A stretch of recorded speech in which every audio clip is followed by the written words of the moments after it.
నష్టపోతే, వ్యసనాలకు బానిసైపోతే, జీవితంలో చీకటిమయంగా మారిపోతే, వాణిని చీకటి నుండి వెలుగులోనికి, మరణంలో నుండి జీవంలోనికి, అంతేకాదు తండ్రి మా ప్రభావం అసత్యములో నుండి సత్యములోనికి మార్చడానికి మీరే సశరీరంగా మనుషులుగా మానవులుగా నరులుగా ఈ భూమి మీద ఉద్భవించినందుకై వందనములు చెల్లిస్తున్నాము.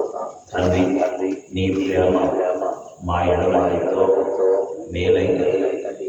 అది ఆగిపోనిది, ఆగిపోనిది, శాశ్వతమైనది, అంతము వరకు ఉండేది, అనంతమైనది అయ్యనందుకై స్తోత్రాలు, వందనాలు, కృతజ్ఞతాస్తుతులు చెల్లించి నిన్ను కీర్తించి ఆరాధిస్తున్నాను.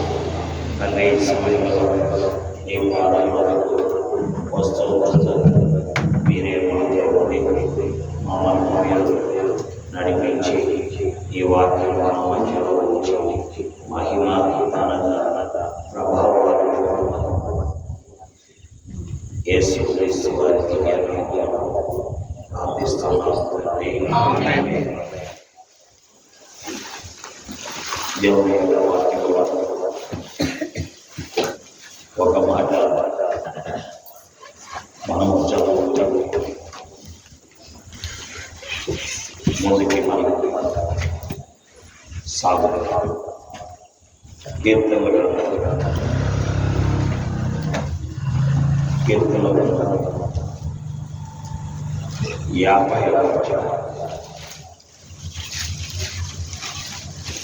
కీర్తనలు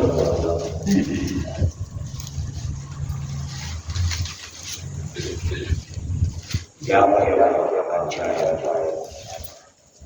4-5 వచనాలు కలిసి ఉన్నాయి.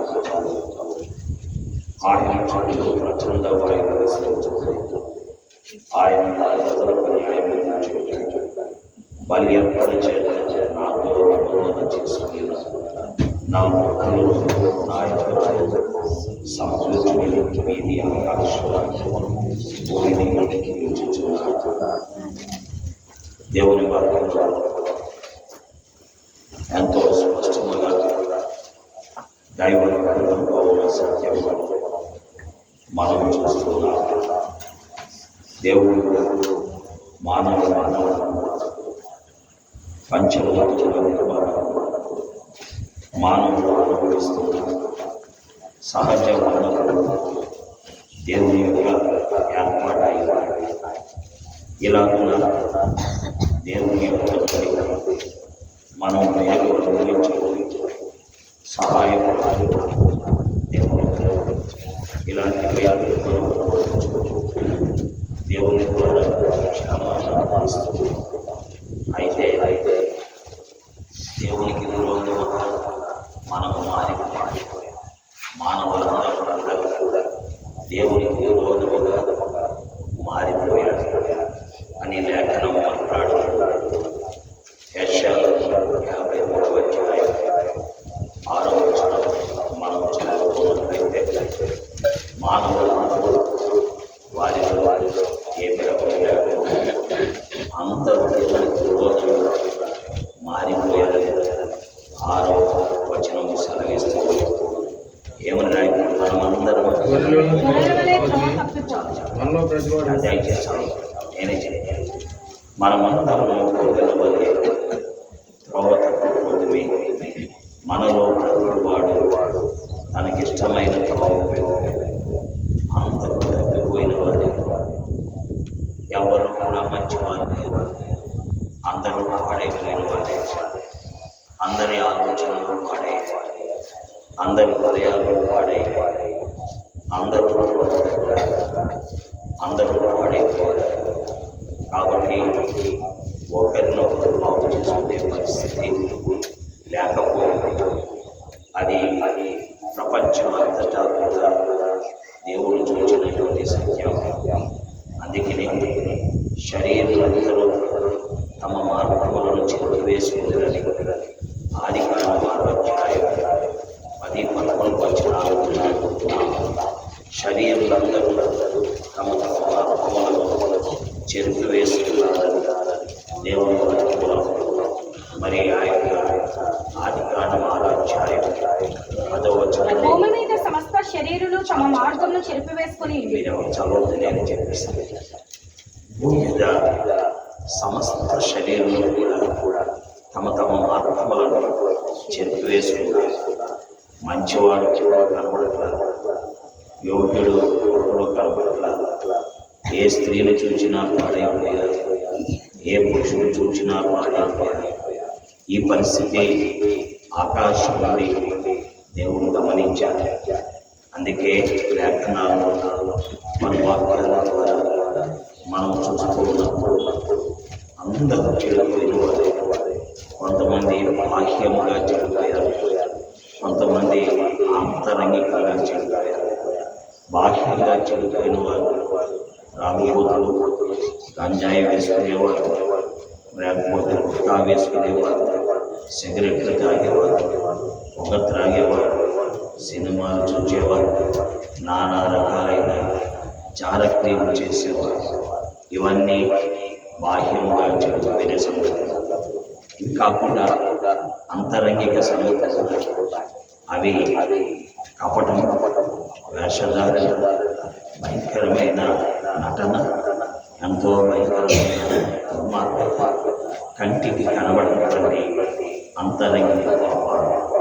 ఇలా ఉన్న ఏ వ్యక్తి కూడా మంచివాడిగా కనబడట్లేదు. అందరూ కూడా చెడిపోయినటువంటి వారే అని వాక్యంలో మనం చూస్తున్నాం. బాహ్య పాపాలు బయటికి కనబడతాయి కాబట్టి అంతరంగిక పాపాలు కలిగిన వాడు బాహ్య పాపాలు కలిగిన వాడు తిడతా ఉంటాడు, ఆడి త్రాగుపోతాడు, ఆడి తిరుగుపోతాడు. అంతరంగిక పాపాలు కలిగిన వాడిని ఎవరు తిడతారు? దేవుడే తిడతాడు. ఎందుకంటే వీడు వేషధారి, కపటి, నటన, నానా రకాలైన పరిస్థితులు గలవాడని దేవుడే ఆ వ్యక్తిని గమనిస్తూ ఉంటాడు. ఇలా ఉన్న మానవులందరూ కూడా చెడిపోయిన వారే.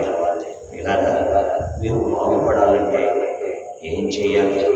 కొని మీరు పాడైపోయారని ఎరిగి దేవుణ్ణి వెతుకుతున్నారంటే వెతకట్లా. అందుకే బైబిల్లో నీతిమంతుడు లేదు, ఒక్కడు లేదు, దేవుణ్ణి వెతికేవాడు అందరూ త్రోవ తప్పి ఏకంగా పనికి మానవారయ్యారు. వాక్యం మాట్లాడు. పోని మీరు దేవుణ్ణి వెతుకుతున్నారా? రోగం వచ్చినవాడు వైద్యుడిని వెతుకుతాడు, బలహీనపడినవాడు వైద్యుడిని వెతుకుతాడు, ఏదైనా తల తిరుగుతుంటే వైద్యుడిని వెతుకుతాడు, గుండె బలహీనత ఉంటే వైద్యుడిని వెతుకుతాడు, ఊపిరితిత్తులు నీరసం ఉంటే వైద్యుడిని వెతుకుతాడు.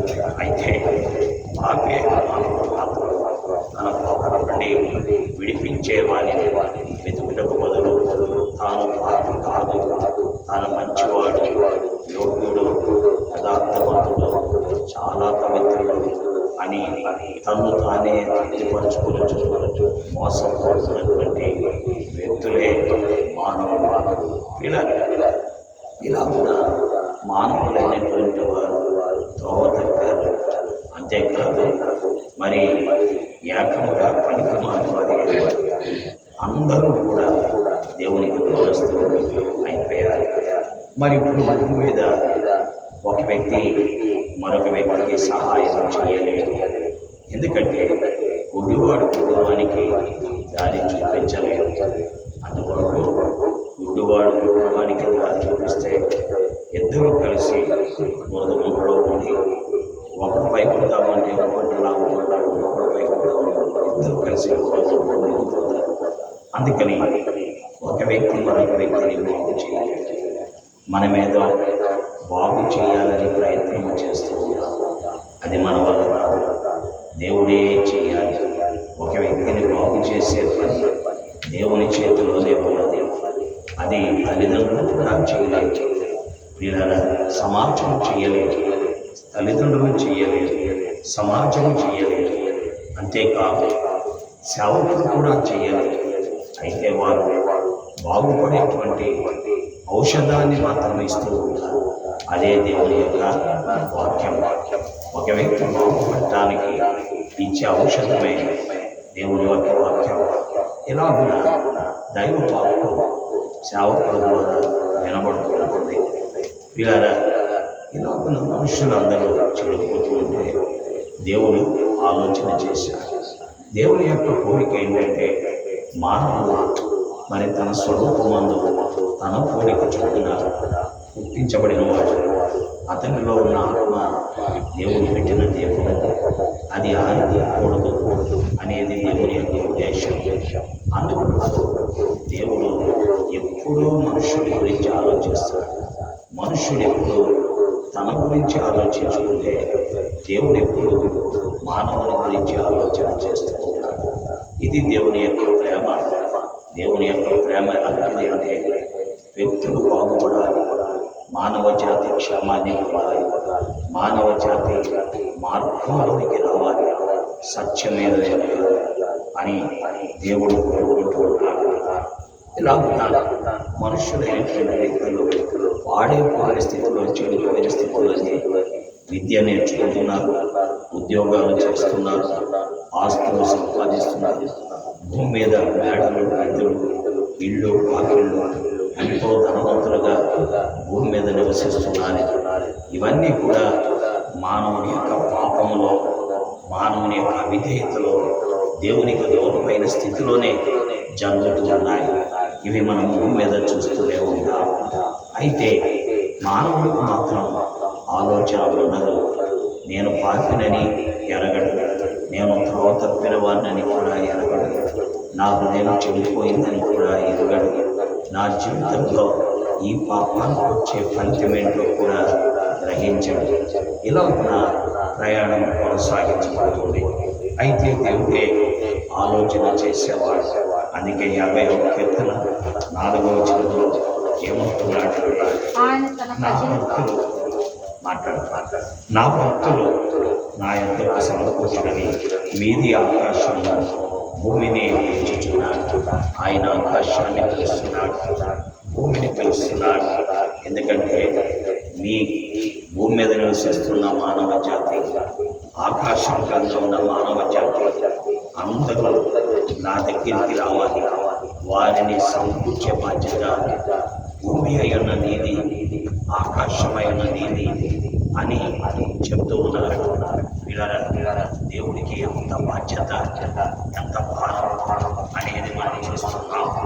ఏమంటున్నాడంటే నా యొక్క ప్రజలను సమకూర్చుండని మీది ఆకాశం భూమిని పిలుచుచున్నాడు, భూమికి ఆజ్ఞాపిస్తున్నాడు, నా ప్రజలకు సమకూర్చు అని ఆకాశానికి ఆజ్ఞాపిస్తున్నాడు. నా ప్రజలను సమకూర్చుని వారి వల్ల వారి అవ్వాలుగా అవసరం. అయితే అందుకే దేవుడు ఏం చేశాడో 45వ వచనంలో చూస్తున్నాడు. బలి అర్పణ చేత నాతో నిబంధన. అంటే దేవుడు మానవ జాతిని ఆయన వైపు తిప్పుకోవాలి అంటే బలి అయిపోవాలి. ఎవరు బలి అవ్వాలంటే దేవుడే బలి అవ్వాలి. దేవుడు బలైతే తప్ప దేవుడు సృష్టించిన మానవుడు దేవుని యొద్దకు రాలేడు. దేవుడు సృష్టించిన మానవుడు దేవుని యొద్దకు రావాలంటే దేవుడు బలి అవ్వాలి. అయితే దేవుడు బలి అవుతాడా? దేవుడు బలి అవుతాడా? అవ్వలేడు. ఎందుకనంటే దేవుడు మరి అమరత్వం గలవాడు, ఆయనకి మరణము లేనివాడు, ఆయనకి మరణం అనేది ఎరగనటువంటి వాడు. కాబట్టి దేవుడు బలి అవ్వలేడు. అందుకొరకు దేవుడు బలి అవ్వటానికి వీళ్ళ ఆయన మనవలే మానవుడిగా భూమి మీదకి వచ్చాడు. అందుకే వాక్యంలో ఆ పిల్లలు రక్తమాంసములు గొప్పవారు, ఆ ప్రకారమే ఆయన కూడా రక్తమాంసములో పాలివాడయ్యాడు. అనగా దేవుడు బలి అర్పణ చేయాలంటే మరణం అవ్వాలి, అంటే బలైపోవాలి. బలైపోవాలంటే దేవుడు బలవలేదు. అందుకే దేవుడు అమరుడు కాబట్టి, ఆయన మరణం లేనివాడు కాబట్టి ఆయన బలవ్వాలి అంటే ఆయన మానవుడిగా మారాలి. అందుకొరకు మానవులను సమకూర్చుకోవడం ఆ దేవుడు తన యొక్క స్వరూపాన్ని మార్చుకున్నాడు. ఇలా దేవుని ప్రేమ ఎంతో గొప్పది. ఎంత గొప్పది అంటే మనలాంటి పనికి మాలిన వాళ్ళు, మనలాంటి దరిద్రులు కొరకు, మనలాంటి పాపులు కొరకు, మనలాంటి రోత హృదయం కలిగిన వారు, నీచులు కొరకు, దుర్వాసన కలిగిన వారి కొరకు దేవుడు తన రూపాన్ని మార్చుకున్నాడు. అనగా తన మహిమను కప్పుకున్నాడు, తన మహిమను విడిచిపెట్టాడు, తన ఘనతను విడిచిపెట్టాడు, తన ఖ్యాతిని విడిచిపెట్టి ఈ భూమి మీదకి ఒక స్త్రీ యొక్క గర్భములోనికి ఉండిపోవడానికి 9 నెలలు ఉండడానికి ఆయన ఈ భూమి మీదకి వచ్చేసారు. పిల్లరా, దాన్నే ఇటీవల కాలంలో మనం క్రిస్మస్ పండుగ అని జరుపుకుంటున్నాం. అంటే దేవుడు మానవుడిగా పుట్టడానికి ఇష్టపడి మనుష్యుడిగా భూమి మీదకి వచ్చాడని క్రిస్మస్ పండుగ అనే అంబరాలతో సంబరాలతో జరుపుతున్నాం. అయితే పిల్లరా, ఆయన మానవుడుగా ఈ భూమి మీదకి పుట్టింది ఎందుకు అంటే మరణించటానికి. ఎందుకంటే బలి అర్పణ చేత తప్ప తాను సృష్టించిన మానవుడు దేవుని యొద్దకు ఏం చేరలేదు. అందువల్ల ఆయన ఈ భూమి మీదకి మానవుడిగా రావాల్సి వచ్చింది. ఆయన పుట్టినందువల్ల మనకు సంతోషం లేదు. ఆయన మరణించినందువల్లే మన జీవితానికి విడుదల ఉంటుంది. చాలా మంది అది గ్రహించక పుట్టిన దాన్ని గంభీరంగా జరుగుతారు, మరణించిన దాని గురించి యోచన చెయ్యాలి. ప్రియమైన దేవుని వాక్యం వింటున్న ప్రియులారా, ఆయన మరణమే మన జీవితానికి క్షేమం. ఎందుకంటే ఒక నీచుడు బాగుపడాలంటే ఆయన మరణించాలి. ఒక పాపి పరిశుద్ధుడు కావాలంటే ఆయన మరణించాలి.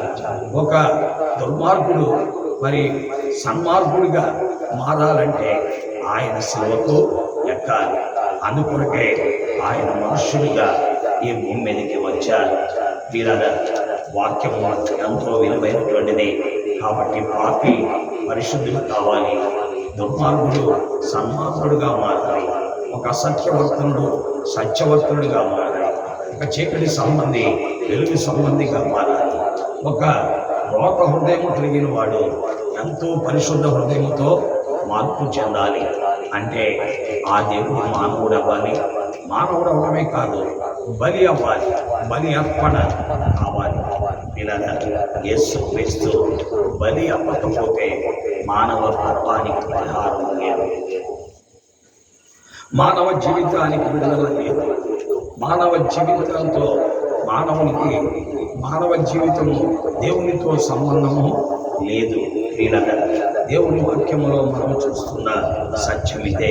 కాబట్టి వాక్యంలో మనం చూస్తుంటే ఎంతో స్పష్టంగా అంటున్నాడు, బలి అర్పణ చేత నాతో నిబంధన చేసుకునేది వారు. ప్రియులారా, ఎవరైతే యేసుక్రీస్తు నా కొరకై బలయ్యాడు, యేసుక్రీస్తు నా కొరకై మానవుడయ్యాడు, యేసుక్రీస్తు నా కొరకై సిలువకెక్కాడు, యేసుక్రీస్తు నా కొరకై సిలువలో ఆయన శిక్ష అనుభవించాడు. చేతుల్లో మేకులు కొట్టబడ్డా, కాళ్ళలో మేకులు కొట్టబడ్డా, శిరస్సుపై ముళ్ళ కిరీటం ధరించా, వీపు కొరడా దెబ్బల చేతున్నబడ్డా, నా కొరకై గొప్పలో పళ్ళె పొడవబడింది.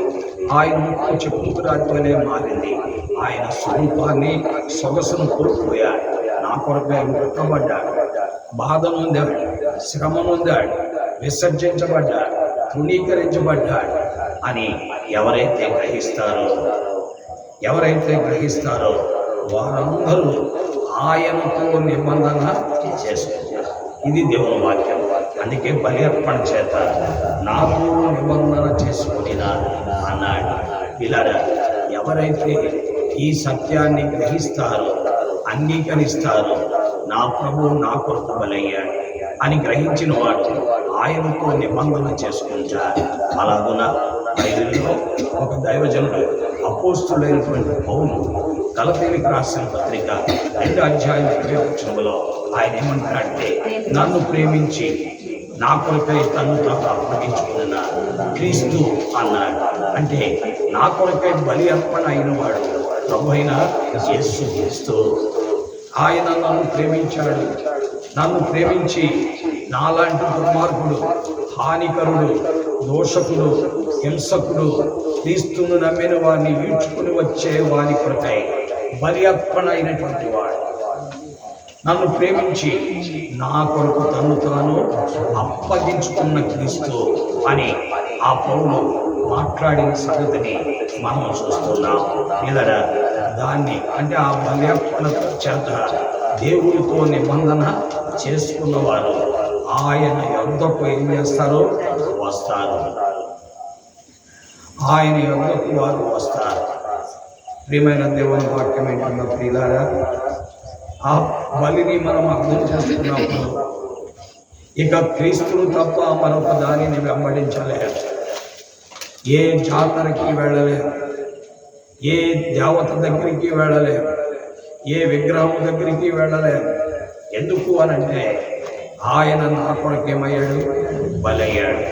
ఈనాడు ఆ యొక్క దేవతలు నా కొరకు బలి కాదా, ఆ దేవుళ్ళు నా కొరకై బలి అవ్వలేదు, వారు నా కొరకై సిలువకు ఎక్కలేదు, సిలువలో శిక్ష అనుభవించలేదు అని గ్రహించినటువంటి వ్యక్తి ఇక మళ్ళా ఎన్ని కోట్లు దేవతలు ఉన్నా వాటి దగ్గరికి వెళ్ళాడు, ఎంతమంది దేవుళ్ళు ఉన్నా వాటి దగ్గర నిలబడడు. ఎందుకంటే నా కొరకై బలి అయినటువంటి వాడు ప్రభువైన యేసుక్రీస్తు వారు. అందుకే నేను అప్పుడప్పుడు చెప్తూ ఉంటాను, ఈ ప్రపంచంలో నీ కొరకు బలి అయిన వాడు, నీ పాపం కొరకై సిలువకెక్కిన వాడు ఎవరైనా ఉన్నట్లయితే ఆయన్ని నమ్ముకో, యేసు ప్రభువును విడిచిపెట్టు. ఒకవేళ అలాంటి వాడు ఈ భూమి మీద 7 ఖండాల్లో 6 ఖండాల్లో ఎక్కడా నీకు దొరకకపోతే నీ జీవితానికి యేసు ప్రభువు తప్ప దిక్కు లేదు. ఎందుకంటే నీ కొరకై బలి అయినటువంటి వాడు యేసుక్రీస్తు ప్రభువు ఒక్కడే. ఆయన సిలువలో బలి అయినప్పుడు ఏం చేశాడు, ఆయన సిలువలో బలివుడి ద్వారా ఏం జరిగింది అనే విషయాన్ని మనం ఇప్పుడు ఒక 2 లేక 3 మాటలలో లేక 4 మాటల్లో ప్రభువు నడిపించినట్టుగా చూచి మనం ముగించేస్తాం. ఆయన బలి అవ్వడం ద్వారా జరిగింది ఏంటి అనేది మనం చూస్తుంటే లేఖనాల్లో మనకు కనబడుతుంది. అదే ఎఫెసీయులకు రాసిన పత్రిక 1వ అధ్యాయం 7వ వచనాన్ని మనం చదువుతున్నాం. లేఖనాల్లో ఎఫెసీ 1వ అధ్యాయం 7వ వచనం మనం చదువుతుంటే అక్కడ రాయబడిన మాట ఏంటి చూసారా? దేవుని యొక్క కృపా మహదైశ్వర్యమును బట్టి అనగా యేసు ఆ దేవుడు మానవుడిగా వచ్చి ఆ శిలువలో బలి అవ్వడం ద్వారా ఏం జరిగింది చదవండి. ఆయన రక్తము వల్ల మనకు విమోచనము, ఆయన రక్తము వల్ల మనకు విమోచనము, మన అపరాధముల క్షమాపణ. చూసారా? అంటే ఆ బలి అర్పణ ద్వారా, ఆయన శిలువలో చిందించిన రక్తము ద్వారా మనకు విడుదల కలిగింది. దేని నుంచి విడుదల కలిగింది? బానిసత్వం నుండి, పాప బానిసత్వం నుండి, ఈ భయంకరమైన బానిస బతుకు నుండి విడుదల కలిగింది. అంటే you have delivered from the slavery of the sin, పాప బానిసత్వం నుండి నీకు విడుదల యేసుక్రీస్తు బలి అర్పణ ద్వారా, ఆయన చిందించిన రక్తం ద్వారా కలిగింది. అంతేకాదు, అంతకుముందు నీవు చేసిన దుర్మార్గ క్రియలు, పాపములు, అక్రమములు, అవిధేయతలు, దోషములు, నీచమైన రోతంతో కూడిన పనులు అన్నిటికీ క్షమాపణ కలిగింది. ఆ బలి అర్పణ ద్వారా జరిగిన మొట్టమొదటి కార్యం ఇది. ఆ బలి అర్పణ ద్వారా జరిగిన మొట్టమొదటి కార్యం ఏంటంటే పిల్లలుగా నీకు అపరాధాలకి క్షమాపణ, నీకు విడుదల. నీకేం కలిగింది? విడుదల. 1 is deliverance, other one is forgiveness. ఒకటి క్షమాపణ, రెండోది డెలివరెన్స్, విడుదల. ఈ రోజున క్రీస్తును నమ్మిన వానికి పాప క్షమాపణ కలిగింది. రెండోది బానిస బ్రతుకు నుండి విడుదల కలుగుతుంది. ఆయనతో నిబంధన చేసుకుంటే పాప క్షమాపణ కలుగుతుంది, బానిసత్వము నుండి విడుదల కలుగుతుంది. ఆలోచిద్దాం. బలవంతం లేదు, మత మార్పిడి కాదు, పేరు మార్పిడి కాదు, కేవలం పాపి అయిన మనకు క్షమాపణ, పాప బానిసత్వములో మనకు విడుదల యేసుక్రీస్తు శిలువ త్యాగం ద్వారా, శిలువ బలి అర్పణ ద్వారా, రక్తము చిందించడం ద్వారా మానవునికి కలుగుతుంది. ఇది మొదటిది దేవుని వాక్యంలో మనం చూస్తున్నాం పిల్లరా. అంతేకాదు దైవ గ్రంథంలో మరొకటి చెప్తున్నా, అదే ఎఫెసీయులకు రాసిన పత్రిక 2వ అధ్యాయం 13వ వచనంలో మనం చూస్తున్నాం. ఏమని రాయబడింది? పిల్లరా, అంటే దేవుడికి దూరంగా బతుకుతున్నా. దేన్ని బట్టి అంటే పాపాన్ని బట్టి, మనలో ఉన్న నీచమైన జీవితాన్ని బట్టి దేవుడి దగ్గరికి రావటానికి ఇష్టపడలా, దేవునికి సమీపంగా ఉండటానికి ఇష్టపడలా, దేవునికి దూరంగా మనం బ్రతుకుతూ వచ్చాం. దూరంగా బ్రతుకుతున్న మనం సమీపస్తులుగా చేపట్టడానికి ఆ బలి అర్పణ, ఆ శిలువ రక్తమే కారణమైందని లేఖనాల్లో 2వ అధ్యాయం 13వ వచనంలో చెబుతున్నాం. ఏమని రాయబడింది? పూర్వకాలంలో దేవునికి దూరంగా ఉన్నాం, విగ్రహారాధనలో ఉన్నాం, దేవతా పూజలో ఉన్నాం, దేవుడంటే ఎరగిన వాడు ఉన్నాం. ఒకవేళ దేవుడంటే క్రీస్తే దేవుడని ఎరిగినప్పటికీ పాపం నుండి విడుదల పొందిన వాడు ఉన్నాం, నీ జీవితానికి క్షమాపణ లేని వాడు ఉన్నాం.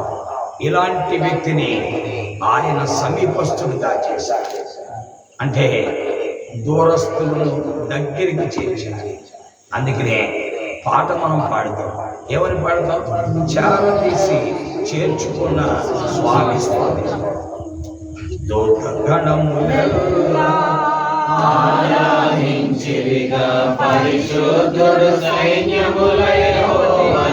ఆయన మనలను చారదీసి చేర్చుకున్నటువంటి క్రీస్తు ప్రభు. నీవు ఆయన్ని చారదీయలా, యేసు ప్రభుని. యేసు ప్రభు నువ్వు చారదీయలా, నీవు చేర్చుకోలా. ఆయన నిన్ను చారదీసి నిన్ను చేర్చుకుని నిన్ను ఎలా చేశాడో సమీపస్తుడు పీడరా. కాబట్టి పాపులకు క్షమాపణ, పాపికి విడుదల, పాపికి దేవునితో సమీపముగా వచ్చే భాగ్యం ఆ బలి అర్పణ ద్వారా కలిగింది. ఆ శిలువలో చేసిన బలి అర్పణ ద్వారా మానవునికి కలిగిన లాభాలివి. 1 పాపములకు క్షమాపణ, 2 పాప బానిసత్వం నుండి విడుదల, 3వది దూరస్తులుగా బతుకుతున్న నీకు దేవునికి దగ్గరగా ఉండే భాగ్యం, సమీపముగా ఉండే భాగ్యాన్ని దేవుడిచ్చాడు. కాబట్టి యేసు క్రీస్తు అందరికీ దేవుడే. మానవుడు అన్న ప్రతి వ్యక్తికి ఆయనే దేవుడు. ఆయన అంగీకరించకపోయినా పిల్లలు దేవుడు ఒక్కడే. దేవునికి నరులకు మధ్యవర్తి ఒక్కడే, ఆయనే ప్రభువైన యేసు క్రీస్తు. దేవుడు ఒక్కడే, దేవునికి నరులకు మధ్యవర్తి ఒక్కడే, ఆయనే ప్రభువైన యేసు క్రీస్తు. ఒక వ్యక్తి దేవుణ్ణి చేరటానికి యేసు క్రీస్తు తప్ప దిక్కు లేదు. కాబట్టి సత్యమును నమ్మి ప్రభువుని వెంబడించవలసిన ఇది దేవుని వాక్యంలో మనం చూస్తున్న మరొక సత్యం. అంతేకాదు మరొక సత్యం ఉంది. అదేంటంటే వాక్యంలో మనం చూస్తున్నాం. ఏమని రాయబడింది? దేవుని వాక్యంలో మనం చూస్తుంటే అది హెబ్రీయులకు రాసిన పత్రిక 9వ అధ్యాయం 14వ వచనంలో మనం చూస్తున్నాం. అంటే బలి అర్పణ ద్వారా మానవునికి కలిగిన భాగ్యము మనం చూస్తున్నాం. నిత్యుడు ఆత్మ ద్వారా తన్ను తాను దేవునికి నిర్దోషినిగా అర్పించుకున్న క్రీస్తు యొక్క రక్తము నిర్జీవ క్రియలను విడిచి జీవం గల దేవుని సేవించుటకు నీ మనస్సాక్షిని ఎంతో ఎక్కువగా శుద్ధి చేయి. అంటే ఈ రోజున మనకు మనముగా పాపాన్ని విడిచిపెట్టలేము. ఒక త్రాగుని విడిచిపెట్టలేడు. ఒక సిగరెట్ తాగేవాడు సిగరెట్ తాగకుండా ఆగలేడు. ఒక బూతులు తిట్టేవాడు బూతులు తిట్టకుండా ఆగలేడు. ఒక చెడు పనులు చేసేవాడు చెడు పనులు చేయకుండా ఆగలేడు. వీటన్నిటి నుండి విడిపించుట కొరకే యేసుక్రీస్తు బలి అర్పణ చేశాడు. అందుకే ఈ రోజున ప్రియులారా, ఒక వ్యభిచారి మారిపోతున్నాడు, ఒక త్రాగుబోతు మారిపోతున్నాడు, ఒక తిరుగుబోతు మారిపోతున్నాడు, ఒక దొంగ మారిపోతున్నాడు, ఒక దోషకుడు మారిపోతూ ఉన్నాడు. ఒక కూర్చి పట్టుకెళ్ళంటే ఉండమ్మ దేస్తా కూర్చిగా కింద కూర్చోలేవు కదా నువ్వు. కాబట్టి దేవుని యొక్క వాక్యమును బట్టి మనం చూస్తూ ఉన్నాం ఎంతో స్పష్టంగా. కాబట్టి ఈ అలవాట్లన్నీ మార్చేవాడు ఎవరు మార్చలేదు. తల్లిదండ్రులే ఈనాడు పిల్లల గురించి బాధపడుతున్నారు, ఎంతో బాధపడుతున్నారు. అయితే వారిని మార్చేసేవాడు ఎవరండి? దేవుడే. వారిని మార్చేసేవాడు ఎవరు? దేవుడు. తల్లిదండ్రులు చేయలేని పని చేస్తాడు దేవుడు. అందుకనే ప్రియులారా, వాక్యములు అంటుంది నిర్జీవ క్రియలు అంటే ఈ లోక సంబంధమైన పాపపు క్రియలు. వాటిని విడిచిపెట్టించి వాటి నుండి బయటికి తెప్పించి జీవము గల దేవుణ్ణి సేవించేవాడిగా. ఇలాంటి పాపి దేవుణ్ణి ఎలా సేవిస్తాడు? ఆశ్చర్యపోయారు. వీడు దోషకుడు కదా, హింసకుడు కదా, యెరూషలేములో వారిని బంధించి తెచ్చినవాడు, ఇక్కడ యేసుక్రీస్తే దేవుని కుమారుడు అని చెప్తున్నాడేంటి అని వారి విభ్రాంతి నొందారని అపోస్తుల కార్యములు 9వ అధ్యాయం 20వ వచనములో చదువుతున్నాం. ఎందుకంటే అపోస్తుల కార్యాలు 9వ అధ్యాయం 19వ వచనంలో ఏమన్నా అంటే యేసే దేవుని కుమారుడు. అర్థమైన వాక్యంలో అంటే నిర్జీవ క్రియలను విడిచి జీవము గల దేవుని సేవించుట కొరకాయ మారిపోయిన వాడే పౌలు. అందుకే 19వ వచనంలో అతడు నిర్జీవ క్రియలు విడిచిన తర్వాత అక్కడ సమాజ మందిరములో ప్రవేశించేవాడంటే Christ is the son of God, క్రీస్తే దేవుని కుమారుడు, దేవుడు అని చెప్పాడు. అప్పుడు 20వ వచనంలో వారు ఏమైపోయారు? వినిన వారందరూ విభ్రాంతి నొందరట. విభ్రాంతి అంటే అస్టానిష్డ్, ఆశ్చర్యపోయారు. అరే నిన్న మొన్నటిగా యెరూషలేములో బంధించి వచ్చాడు, నిర్జీవ క్రియలను విడిచాడు. ఎవరి ద్వారా? క్రీస్తు బలి అర్పణ ద్వారా, క్రీస్తు శిలువ శక్తి ద్వారా, శిలువ రక్తం ద్వారా నిర్జీవ క్రియలు విడిచి జీవముగల దేవుని సేవిస్తూ ఏమంటున్నా అంటే యేసే దేవుని కుమారుడు. అంటే యెరూషలేములో బంధించి తెచ్చిన వాడి తన కాడా అని వినిన వారు విభ్రాంతి నొందారట. వినిన వారు ఏమయ్యారు? విభ్రాంతి నొందారు. విభ్రాంతి అంటే ఆశ్చర్యపోయారు. కాబట్టి ప్రియులారా, క్రీస్తు యొక్క బలి అర్పణ ద్వారా కలిగే అద్భుతమైన ఆశీర్వాదాలు ఇవి. మనం ఆశీర్వాదాలు అంటే ఏవేవో మరి 10th క్లాస్లో 570 అనుకున్నాం, ఇంటర్మీడియట్లో 980 అనుకున్నాం.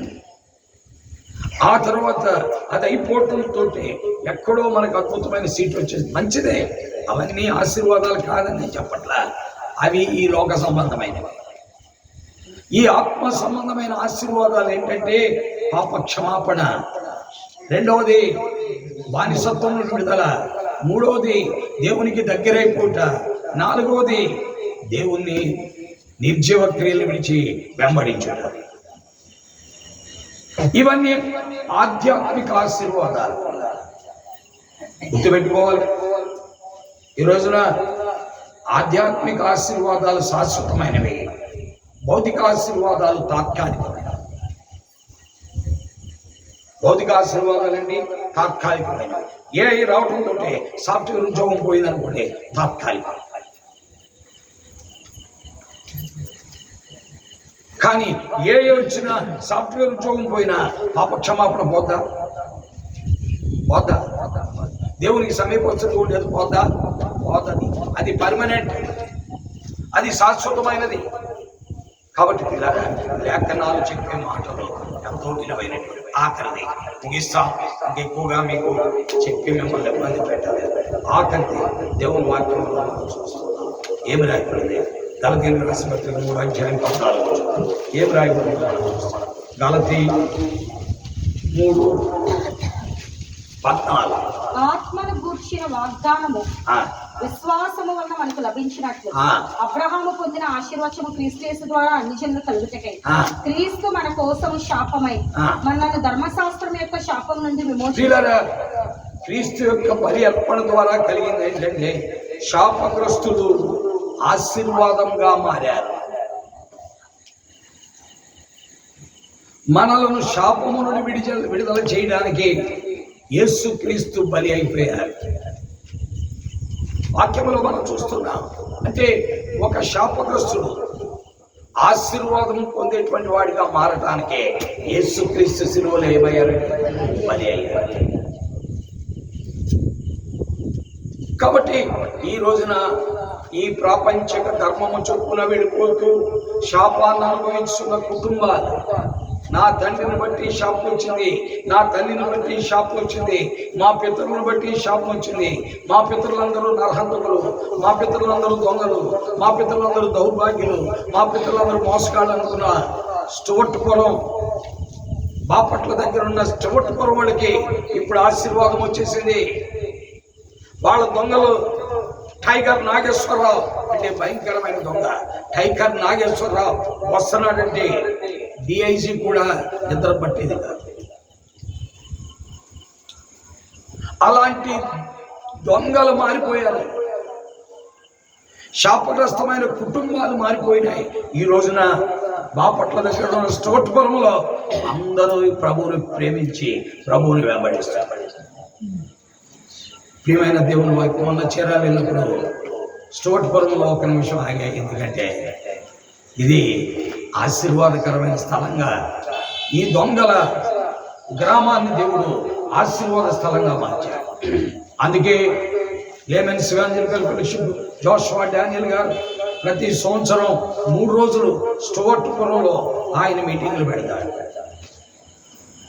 పిల్లరా, దొంగలుగా ఉన్న వ్యక్తులంతా, కుటుంబాలు, భార్యలు, బిడ్డలు అందరూ మారిపోయి దేవుని దగ్గరకు వచ్చేసి దేవుణ్ణి ఆరాధిస్తుంటే ఆశ్చర్యమైపోతుంది పిల్లలు. కాబట్టి శాపగ్రస్తులను ఆశీర్వాదకారకులుగా మార్చటానికి ప్రభు అయిన యేసు క్రీస్తు వారు ఈ లోకంలోనికి. అందుకనే బైబిల్లో ఒక దొంగ ఉన్నాడు. అతని పేరు ఒనేసిము. అతని పేరు ఏం పేరండి? ఒనేసిము. అతను ఏం చేశాడంటే ధనవంతుడైన ఫిలోమోను ఇంట్లో దొంగతనం చేసి ఏం చేశాడంటే జైలుకి వెళ్ళాడు. దొంగతనం చేసి జైలుకి వెళ్ళాడు. వెళితే ఆ జైల్లో సువార్తను ప్రకటించి యేసు ప్రభు సువార్త ప్రకటించడం ద్వారా బందీగా ఉన్నాడు. ఎవరంటే పౌలు. అదే జైల్లో పౌలు ఉన్నాడు. ఆయనేమో దొంగతనాలు చేయకుండా సువార్త ప్రకటించడం ద్వారా జైలుకు వచ్చాడు. ఈయనేమో దొంగతనం చేసి జైలుకు వచ్చాడు. ఎవరతను? అప్పుడు పౌలు ఒనేసిముకి సువార్త ప్రకటించాడు. అయ్యా, ఎందుకయ్యా ఎలాంటి పని చేస్తావు? నీ కొరకై ప్రభు సిలువ వేయబడ్డాడు. దొంగల కొరకు, శాపగ్రస్తుల కొరకు, వ్యభిచారుల కొరకు, పనికి మాలు పనులు చేసేవారి కొరకు సిలువకి ఎక్కిన వాడు యేసుక్రీస్తు. నమ్మవయ్యా, ప్రభు దగ్గరికి రా అంటే క్రీస్తు అతనిలో కార్యం చేశాడు. పిల్లరా, ఇలాంటి దౌర్భాగ్య జీవితం నుండి ఒనేసిము ఇప్పుడు బయటకు వచ్చేసి ఆశీర్వాదం అనుభవిస్తున్నాడు. అందుకనే కొలస్సీయుల పత్రికలో రాస్తూ దైవజనుడైన అపోస్తలుడైన పౌలు అన్నాడు, ఒనేసిము కూడా నా వందనాలు చెప్పండి. ఒనేసిము కూడా నా వందనాలు చెప్పండి అని పౌలు మాట్లాడిన స్థితి కొలస్సీయులకు రాసిన పత్రికలో మనము స్పష్టంగా చూస్తున్న సంగతి మనకు కనబడుతుంది. 4 అధ్యాయాలు మనం చూడాలి. ఎంతో స్పష్టంగా అక్కడ మనకి కనబడుతున్నట్లుగా మీరు చదువుతూ ఉంటే మీకు కనబడుతుంది. చూడండి పిల్లల, ఈ విధముగా పౌలు ఒనేసిము కూడా వందనాలు చెప్పే స్థితికి ఒనేసిము చేశాడు. ఒక దొంగకి ఎవడ వందనాలు చెప్తాడండి? ఆవిడ దొంగ గారు వందనాలు, రేపు మా ఇంట్లో దొంగతనం చేయండి అని వందనాలు చెప్తాడు ఎవడన్నా? మరి రేపు చేస్తారా, ఎల్లుండి చేస్తారా, అవతల చేస్తారా, మా ఇంట్లో వందనాలు మీకు అని అంటాడు ఎవడన్నా? అంట కదా. అంటే దొంగ శాపగ్రస్తుడు ఆశీర్వాదంగా మారిపోయారు. పిల్లరా, యేసు ప్రభువు చేసే పనులనే కాబట్టి ఆ బలి అర్పణ ద్వారా పాపక్షమాపణ, ఆ బలి అర్పణ ద్వారా బానిసత్వము నుండి విడుదల, ఆ బలి అర్పణ ద్వారా సమీపస్తుడిగా అయిపోగా, ఆ బలి అర్పణ ద్వారా శాపగ్రస్తుడు ఆశీర్వాద కారణంగా మారుట, ఆ బలి అర్పణ ద్వారా నిర్జీవ క్రియలు కలిగిన వ్యక్తి దేవుని సేవించుట, దేవుణ్ణి సేవించుట. ఈ రోజున చేరువచ్చిన మనము ప్రభువుని ప్రేమిస్తున్నామంటే ఆ క్రీస్తు ప్రభు యొక్క బలి అర్పణే. లేకపోతే మనం ప్రభువుని ప్రేమించేవాళ్ళము కాదు, ప్రభువుని వెంబడించేవాళ్ళం కూడా కాదు, ప్రభువుని వెంబడించేవాళ్ళం కాదు. ఏ పాండురంగ థియేటర్ దగ్గర ఉండేవాడు, లేదా సత్యనారాయణ థియేటర్ దగ్గర ఉండేవాడు, లేకపోతే ఇంకే థియేటర్ ఉన్న పేరు మనకు తెలియదు, అక్కడ ఉండేవాడు. కాబట్టి ప్రభు యొక్క పరిశుద్ధమైన ప్రభువుని వెంబడించడానికి ఈ రోజున ఈ స్థితి మనకు కల్పించిన వాడు ఆ బలి అర్పణ. లేకపోతే ఏమన్నా నీతిమంతులుగా, మనం ఏమన్నా నీతిమంతులుగా? ఈరోజు మనం పాపం చేయడానికి సిద్ధంగా అయితే ఆ పాపపు బీజాన్ని తీసిపడేసి ప్రభువుతో తిరిగేటట్లుగా మార్చిపడేసిన వాడు ప్రభు అయినా యేసు. ప్రియమైన దేవుని వాక్యం ఎటువంటి ప్రియులారా, కాబట్టి క్రీస్తు చేసిన కార్యము సిలువలో మానవ జీవితానికి ఎన్నెన్ని విధాలుగా ఆశీర్వాద కారణమైందో మనం చూస్తున్నాం. ఆఖరిగా ఇప్పుడే ఆఖరి మనం కూడా ఆఖరిగా ఒక చిన్న విషయాన్ని చూసి మనం ముగిస్తాం.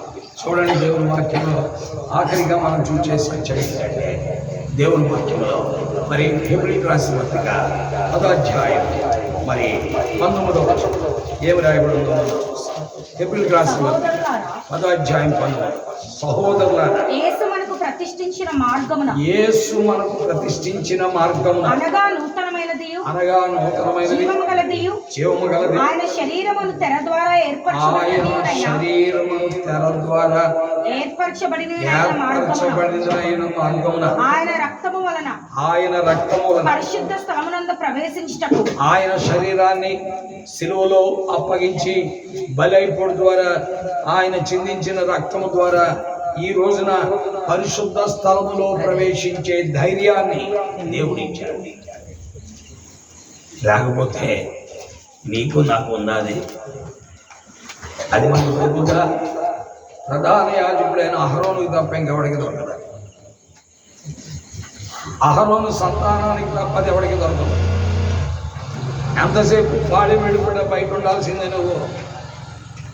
ఆ ప్రధాన యాజకుడైన అహరోనుకు మాత్రమే అవకాశం పరిశుద్ధ స్థలానికి.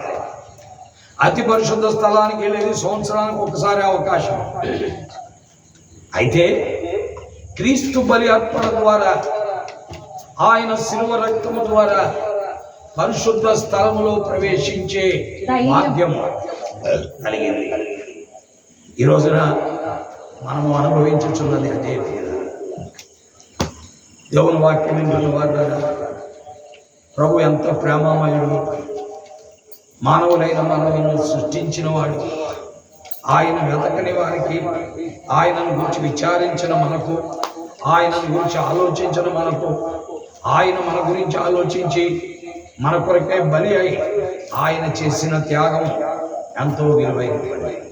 ఆ త్యాగం ద్వారానే ఈ రోజున ఒక సత్యవంతులైన దేవునితో సహవాస బాంధవ్యాన్ని కలిగి ఉండే ఆ గొప్ప ధన్యత ఈ భూమి మీద మనుషులైన మనకు దేవుడిచ్చాడు. ఆ ధన్యత లేక ఈ ఏలూరులో ఎంతో దౌర్భాగ్యులుగా ఏం చేస్తున్నారో తెలియని అంధత్వములో పరిగెలెత్తే మనుషులు ఎంతో మంది ఉన్నారు. పిల్లల ప్రభు మనకి ఇచ్చిన ఈ భాగ్యమును బట్టి ప్రభువును స్తోత్రించి, ప్రభువును ఆరాధించి, ప్రభువును కనపరచాలి. ఈ భాగ్యం ఇంకా దొరకని వారి కొరకై వారికి కూడా దొరికేటట్లుగా మనము ప్రార్థన చేయాలి. దేవుడే ఎన్ని ఆశీర్వాదాలు ఇచ్చారు. ఒకటి పాప క్షమాపణ, రెండవది బానిసత్వం విడుదల, మూడవది సమీపస్తులుగా దేవుడికి దగ్గరగా, నాలుగవది దేవుణ్ణి వెంబడించి సేవించేటట్టుగా, ఐదవది ఆశీర్వాదము, ఆరవది పరిశుద్ధ స్థలంలో దేవుని పరిచర్య చేసే భాగ్యం. పరిశుద్ధ స్థలములో దేవుని పరిచర్య చేసే భాగ్యం ప్రధాన యాజకుడు తప్ప ఇంకెవడకు లేదు. అలాంటిది ఒక సామాన్యమైన వ్యక్తి అయినటువంటి ఒక వ్యక్తికి దయచేశాడు. ఇది దేవుని భాగ్యం. దేవుడిచ్చిన గొప్ప ఆశీర్వాదం. ప్రభుని కీర్తిద్దాం, ప్రభుని స్తుతిద్దాం. ప్రభు తన వాక్యం మనందరి జీవితంలో గ్రహింపులోని తెచ్చి ప్రభుని వెంబడించేటట్లుగా, ప్రభు కొరకు జీవించేటట్లుగా మనందరినీ సిద్ధపరచాలని ప్రార్థిస్తాను.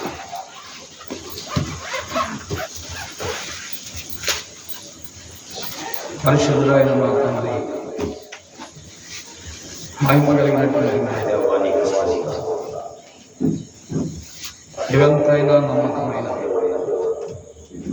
కరుణా సంపన్నుడు, ప్రేమ కలిగిన వాడు, కాన్స్టెంట్గా మాట్లాడుతున్న నూతనముగా మాట్లాడే దేవుడు, స్తోత్రాలు కృతజ్ఞతలు చెల్లిస్తాను. అది నీకు మాత్రమే సాధ్యమని ఎరుగుచూ నేను స్తోత్రించి ఆరాధిస్తాను. ఈ సాయంకాల గడియ మాతో మాట్లాడు. మీరు ఇష్టపడిన మీరు మాట్లాడే ప్రతి మాట మా జీవితానికి క్షేమమే, దీవెనే, ఆశీర్వాదం. మీ కృపతో చేరువచ్చిన మమ్మల్ని బలపరిచండి, నీ కార్యం జరిగించండి. బేతనీ ద్వారా మీరు ప్రకటించిన ఈ వార్తను ప్రజల హృదయాలు గ్రహింపులో చూస్తున్నాయి. విన్నవారికి జ్ఞానోదయం, నిన్ను గురించిన ఆలోచన, నిన్ను గురించిన యోచన అనుగ్రహించమని మమ్మల్ని అందరినీ నీకు దగ్గరగా చేసినందుకు మేమెంతో రుణస్థులు. మీకేమిచ్చినా నీకు తెచ్చండి. మీ కొరకు మేము ఎంత బ్రతికినా మీ రుణము తీరకట్లు ఉండవలసింది అని నీ పాదములు సాష్టాంగపడతారు. యేసుక్రీస్తు వారి దివ్యనామమున స్తోత్రించి ఆరాధిస్తున్నాను తండ్రి, కుమార పరిశుద్ధాత్మ త్రియేక దేవుని సహాయం చేరువచ్చిన వారు సదా తోడై